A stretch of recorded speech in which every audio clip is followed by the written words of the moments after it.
Hello అండి అందరికీ ఈరోజు నేను రాయలసీమ స్టైల్లో అనపకాయ గింజలతో కర్రీ తయారు చేసి చూపిస్తాను. చూడండి, దానికి కావాల్సిన పదార్థాలు: అనపకాయ గింజలు, అలాగే 4 వంకాయలు, 3 టమాటోలు, 2 ఆనియన్స్. ఇవన్నీ బాగా నీట్గా కడిగి పెట్టేసుకోవాలి. ఇప్పుడు ఆనియన్స్, వంకాయలు, టమాటోస్ అన్నీ కట్ చేసుకుందాము. ఆనియన్స్ని ఇలా సన్నగా అడ్డంగా తరిగి పెట్టేసుకోవాలి.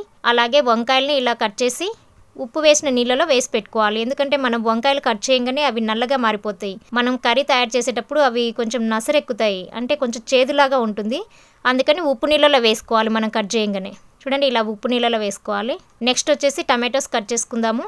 ఇప్పుడు ఇవన్నీ కట్ చేసుకున్నాం కదా, ఇప్పుడు కర్రీ తయారీ విధానాన్ని చూద్దాము. స్టవ్ మీద ఒక కుక్కర్ పెట్టేసుకొని అందులో తగినంత ఆయిల్ వేసి వేడయ్యాక ఆవాలు, జీలకర్ర, కరివేపాకు, ఇందాక మనం కట్ చేసుకున్న ఆనియన్స్ వేసి ఫ్రై చేసుకోవాలి. ఇవి గోల్డెన్ కలర్ వచ్చే వరకు ఫ్రై చేసుకోవాలి. ఇప్పుడు ఇందులో మనం ఇందాక కడిగి పెట్టుకున్న అనపకాయ గింజలు, అలాగే వంకాయ ముక్కలు, ఉప్పు, పసుపు వేసి ఒక 5 నిమిషాలు ఫ్రై చేసుకుందాము. ఇప్పుడు ఇందులో ఇందాక కట్ చేసుకున్న టమాటో ముక్కలు, తగినంత కారము, స్పూన్ అల్లం వెల్లుల్లి పేస్ట్ వేసి ఇంకొక 5 నిమిషాలు ఫ్రై చేసుకుందాము. ఈ కర్రీకి సరిపడా మనం పల్లీలు వేయించుకుందాము.